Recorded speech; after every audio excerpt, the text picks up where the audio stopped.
Au Mondial de l'Automobile de Paris, on pouvait également se rendre sur le stand Kia. Et là, on tombait directement sur un SUV urbain. Il s'appelle le Kia EV3 et c'est un tout nouveau modèle pour la marque. Alors, cet EV3, on est sur un concurrent du Peugeot i2008 et on est clairement sur la nouvelle identité de la marque avec une signature lumineuse relativement bien travaillée. C'est plutôt fluide. Donc, niveau longueur, on est sur un véhicule qui mesure 4,30 m de long. Donc, on est en plein cœur du segment. Et ce que j'aime bien, c'est que le style est plutôt pas mal. Il y a des formes qui sont volontairement un peu cubiques. Il y a des formes qui sont très arrondies. Ça répond plutôt pas mal. On a des poignées de porte arrière dissimulées. Bon, ça trompe plus personne. Mais on a surtout des jeux de lumière qui sont assez bien pris. Et au niveau de la partie arrière, je dois avouer, c'est vraiment très cool. On a des feux qui ressortent et qui dessinent bien les ailes. Les logos sont plutôt bien disposés avec une belle finition façon alu brossé. On a un faux diffuseur qui est plutôt joli avec toujours plein de touches de noir brillant. Une signature lumineuse qui est vraiment jolie, un vitrage qui est plutôt cohérent. On a un côté un peu baroudeur, mais au final pas tant que ça. On a également des poignées de porte affleurantes, ce qui donne un design plutôt joli. Il faut savoir que ce modèle-là, il est 100% électrique, comme c'est le cas de nos jours pour beaucoup de modèles. Et on a deux niveaux de batterie. Alors, côté puissance, c'est 204 chevaux pour tout le monde. Et pour la batterie, on a donc une petite batterie entre guillemets de 58 kWh qui permet une autonomie de 436 km. Et si vous avez envie de plus, on a également une batterie de 81 kWh et qui permet jusqu'à 605 km d'autonomie. La petite batterie peut charger jusqu'à 100 kW et la plus grosse à 120 kW. C'est pas énorme, c'est vrai, mais ça reste quand même plutôt correct pour le segment. Bon, ce design, je pense que il a quand même des chances de plaire parce que on a un côté un peu futuriste, mais aussi un côté assez rassurant parce que c'est pas une révolution stylistique, mais je pense quand même que ça peut déclencher des coups de cœur. La couleur elle est assez spéciale, on est sur un espèce de vert jaune très clair.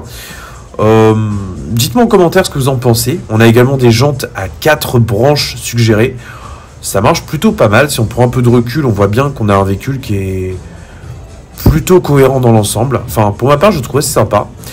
On a quand même un lien de parenté avec les autres modèles de la gamme. Mais cette nouvelle identité, je trouve qu'elle marche plutôt bien.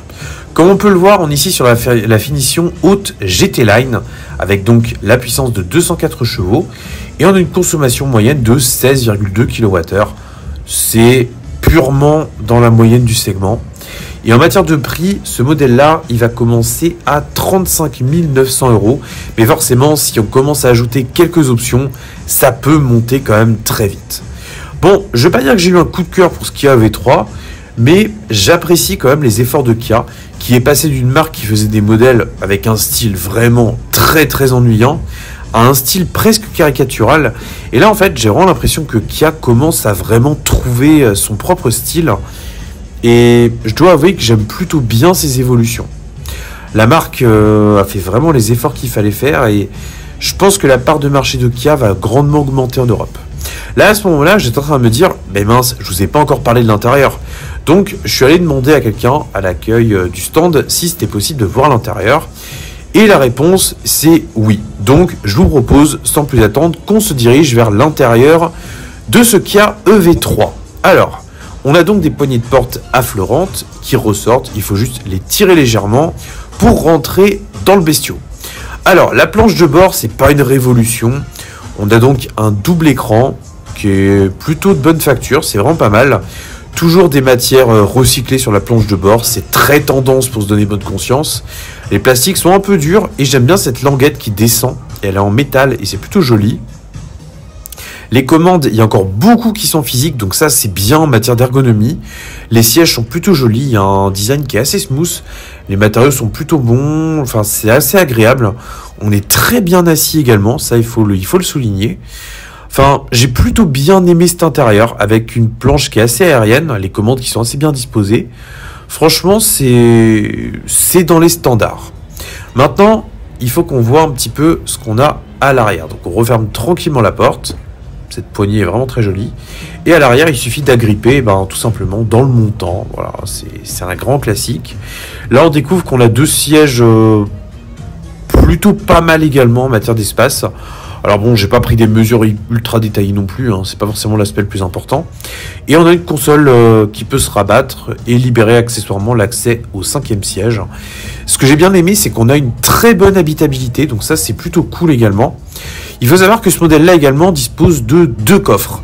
On a un grand coffre entre guillemets à l'arrière qui a une capacité de 460 litres, donc là c'est plutôt pas mal. Et à l'avant, on a un mini coffre de 25 litres seulement.